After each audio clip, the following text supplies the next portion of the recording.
Alright guys, so in this first video we're going to start with Hellboy, and you're going to see me starting with primitives here and quickly getting into the shape of the skull that we saw on the first video.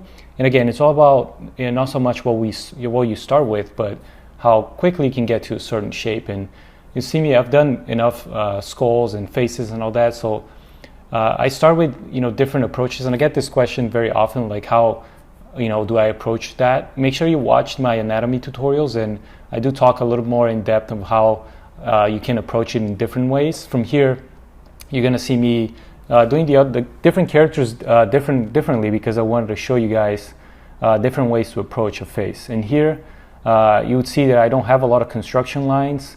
Even the shapes that I'm putting in, they are in the wrong place. But then I'm easily then manipulating them and getting them to something that feels a little bit more correct. This is a stylized face, but I'm still trying to keep the basic construction forms of the face, where the eyes are and how the ears are. Of course the mouth is a little bit different, and the chin is the biggest thing on this character, but the construction is very much what we looked at on the other anatomy tutorials. When I'm making the skull, I'm extruding the jaw out of that, and then I'm starting to draw the face into that, and then I'm moving this the shapes around to get something that looks nice. And once I'm happy with the results, then I can start going deeper into the mesh and start adding the details. But I'm keeping it very loose. The resolution is quite low, but I'm getting that cheekbone in there now that I'm starting to have the proportions where I liked. The skull, if you see the back of the skull, it's not close to the shape that we want, but again, I'm not focusing on that at this point. I'm just trying to get as many information, keeping it low res, but I'm trying to get as many information as I can in there, so I can start visualizing the face, visualizing the design, so I can start making some more, some smarter decisions into the process here, so we can get something fast that looks nice. Again, if I were to then keep nailing or noodling the proportions until we have something that we like, we would just spend a lot of time, and we're just trying to get this fast. Here for the horns, it's the same thing that we did on the first video. I decided to mask the head, and then just push those polys around so we can get that clean circle. And you see how quick I get the ear in place. That's because I've done many ears, and I can't say it enough. Make sure you guys take a step back and study just the basics of anatomy. Sculpt the ear just by itself. I know this is a very complex character to if you're starting it, to just go ahead and do that. So make sure you just break it down. Do an eye, do an ear. Again, using the same tools. Make sure you have reference with you. Follow my tutorials if you wanted to, but make sure you get the basics in place before you jump into something like this. As you see for the body, same thing. Instead of just starting with another primitive, I duplicated the head, and I'm starting to manipulate the shape around and then dynamesh it in place. I'm getting the traps, and the forms are all over the place, but I'm getting the basic landmarks in place, so when I can start manipulating it and getting into proportions, and you just look nice, but all the pieces are in place. And again, this is a very good exercise once you start studying anatomy, to just get it things to look right. Here my meshes were too big, and you can kind of notice that by the size of your brush. If you get it to maximum size and your models are the size of the brush, you can easily come on the deformation settings and just scale everything down using the values instead of just kind of eyeballing it. That's what I did over there. Now I'm just extruding pieces around, trying to get the shape in there and the traps, and dynameshing into even lower res what I had before. Can't say this enough. Like, make sure you work with a very low res mesh at this face. We're just trying to get everything represented. This took me about an hour to just get the entire body. And what I'm gonna do here for the costume, or for his jacket, is what we kind of looked at very briefly on the first video, where I'm masking what I had before on the body. I'm masking what I want, and I'm coming in and extracting using that extract button. Same thing here. I'm just doing that for the collar, masking it, moving it in, trying to get that curvature that I want, and then using Dynamesh to kind of clean out that geometry a little bit more.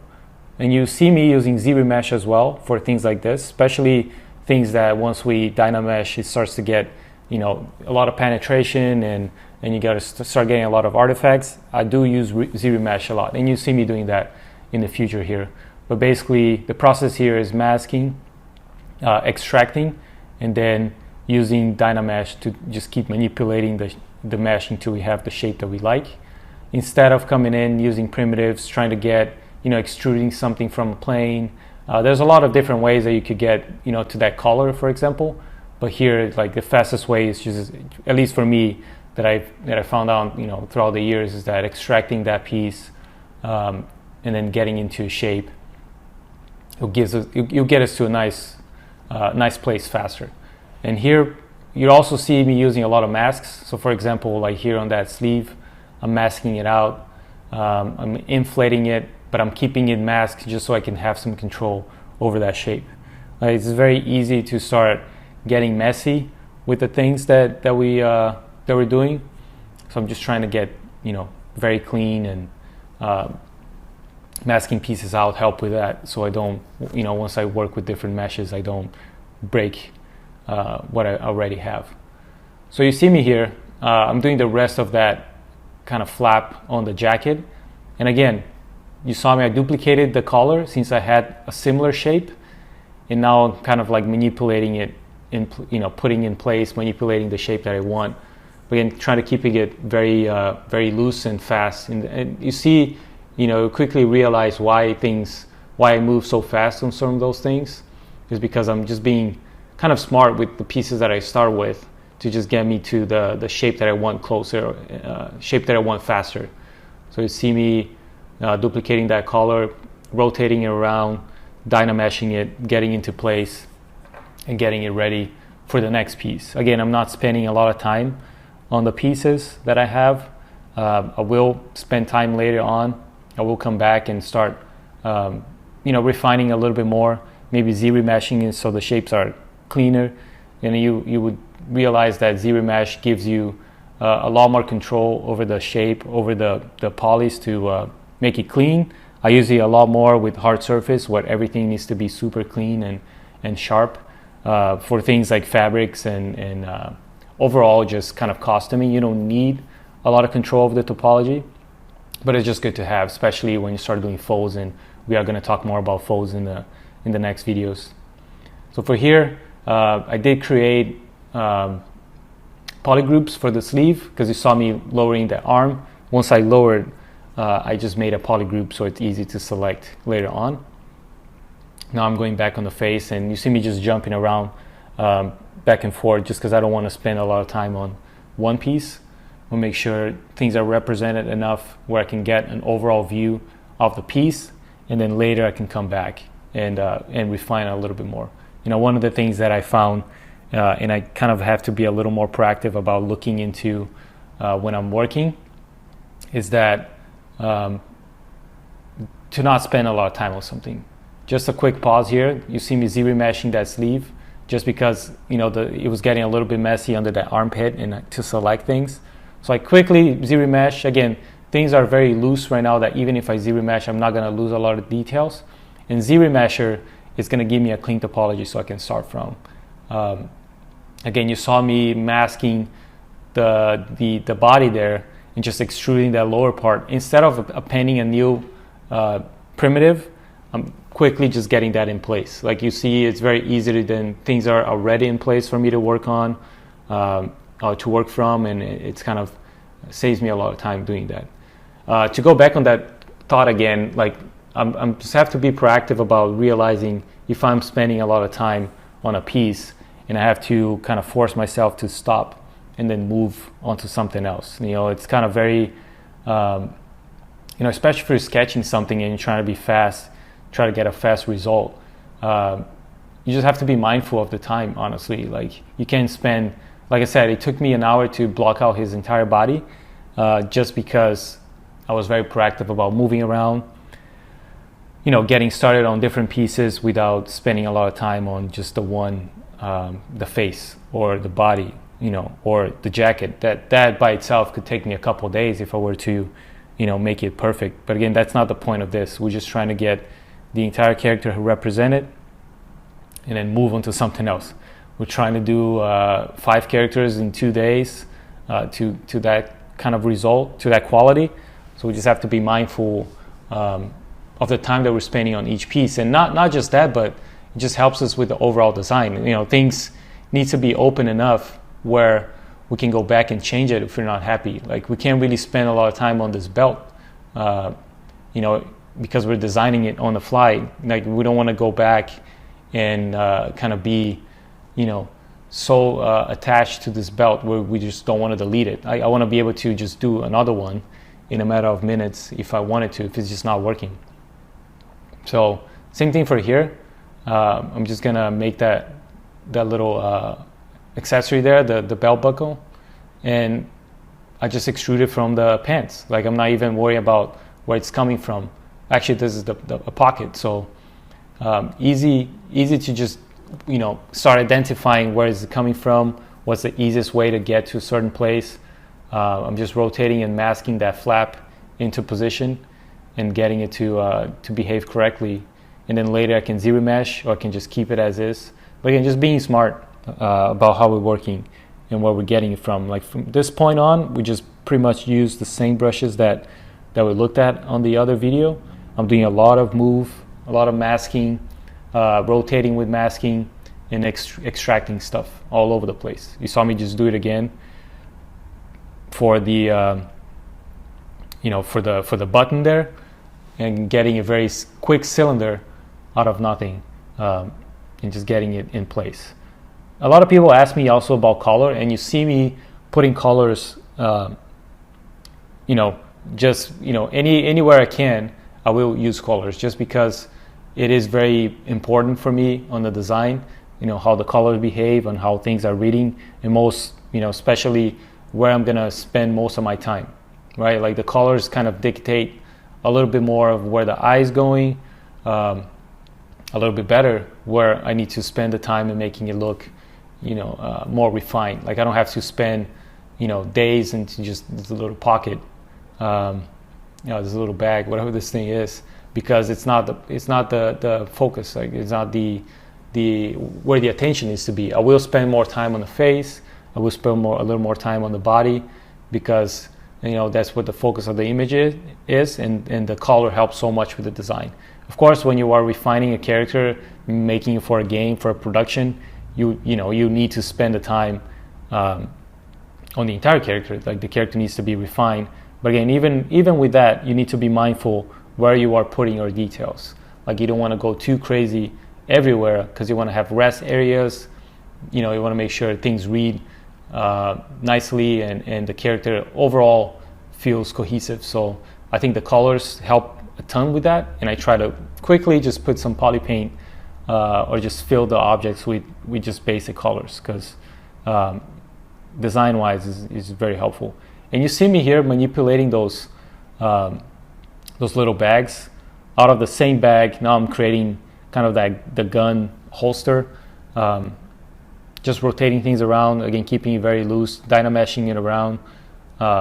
When you're working with a lot of meshes like this into the same subtool, what you do want to do is just create polygroups, and when you on the dynamesh, you can turn on the group option. When you dynamesh it, it won't merge all the pieces together. That's a good way to just keep using dynamesh, but then have a bunch of objects on the same subtool. Just a quick little tip there. I don't think I was doing that for this, but it's just good to know. And here, for that folds, I am going to talk more about the fold parts with a different character, because it has a lot more folds. But for this, you can kind of see me using a lot more masking to control that shape a little bit better. I want to mask that main fold and then move things around so it creates a nice big fold there. We see at this point I'm just manipulating the shape the way we want it. Again, the exercises, for this type of stuff, honestly, to get faster, especially when you're doing full characters like this, is just anatomy. Like, you do want to exercise, do exercises on just an eye, What I'm doing here is a lot more complex with, you know, the costuming and all that stuff. But do, you know, take step by step. Start studying just, you know, sculpting, you know, basic primitives on the face, you know, sculpt the nose, sculpt the eyes, you know, make sure you get all that stuff working. So when you're doing something like this, you're not spending the time trying to study how to make an eye, right? Like this is more execution time and design. Once you have those you know, those basics nailed, then it just becomes a lot easier. The same thing for folds here. What I want to do is just have a lot of reference. Here I'm just sculpting with no reference because I've done this enough times where it's kind of my go-to, just make some folds, you know, on a jacket like this. But that's another good exercise of just kind of grabbing a reference of a jacket and just try to replicate. Try to make it one-to-one to what's happening. And then you start understanding a little bit more how folds work, you know, tension folds, just gravity overall, how, you know, how different fabrics behave, you know, on gravity and things like that. I'll show a little bit more with the different character. Here we're just starting to block out a little bit of the hair, and you see me using clay buildup for that a lot, especially when we start doing more sharp details like this. Clay buildup has a very sharp alpha, that square alpha, that when you start just dragging or painting basic brushes in there, you start getting a lot of nice information and a lot of sharp edges that kind of look like hair. So you see me sketching hair using clay buildup, and I do recommend you guys just play with it a little bit and see how it feels. You can do that same thing with just clay, and then coming in later with a standard brush with a very sharp just for the hairlines. But the clay buildup and then move to just pull the little hair silhouette out of it. It's just kind of a, you know, very good. I recommend you guys playing with that. And you see me using here and gives us a nice result. Hair in general, it's just such a big topic that I do want to cover it here a little bit, but I'm not going to go too deep into this. For sketching in 3D and then painting later in Photoshop, all that I'm doing is this kind of stuff, sculpting it with clay buildup, and then later on I'll paint the kind of the hair in Photoshop, but I'm trying to get the overall light information to come from 3D, and that helps me a lot when picking colors to paint those hairs. But I also use a lot of fiber mesh and ZBrush to just get me closer to the result, and also, you know, I'll use that as an extra pass when I'm painting in Photoshop. You know, of course, I've done a lot of different hairs in like games and cinematics and all that, and there's many different techniques. Of course, you know, it's impossible to cover it here, but you know, cards, hair with cards, hair using, you know, hair and fur, in different softwares. There's like many ways you guys can play with hair. For this case specifically, and if you're just sketching a character for a concept, all you need to know is just understand basics how the hair works, and then using clay tubes, clay buildup to paint that in and get a nice flow, because then later you can come back and just finish it out in Photoshop, which is what I'm doing here. So again, just adding a little bit of color just to get the design a little more defined. We have the face structure in there. Again, there's no details at all. The eyes are not even there, but I'm just trying to keep it very basic, almost like you know, a sketch and paper. And then later we're gonna come in and really refine this, refine the hair, you know, add all the wrinkles, refine all the forms and getting it to final. But this phase, you know, we're just trying to get the entire character represented here. We're gonna keep sketching this guy out in the next video. You're gonna pick it back up maybe in another character, or we're gonna pick it back up on this guy, and I'm gonna talk more about refining this, taking this to final, and what brushes, what tools do I use. Even here, I'm starting to add a little bit more of a secondary information and smoothing it out, just to get a little bit more of the nuance on the muscles, and try to get a little bit more info and see how the light behaves. I didn't mention before, but I'm using that basic material. Make sure you guys are using a material like that, which is it kind of behaves to lighting as expected. And we're gonna come back here and start refining this a little bit more on the next video.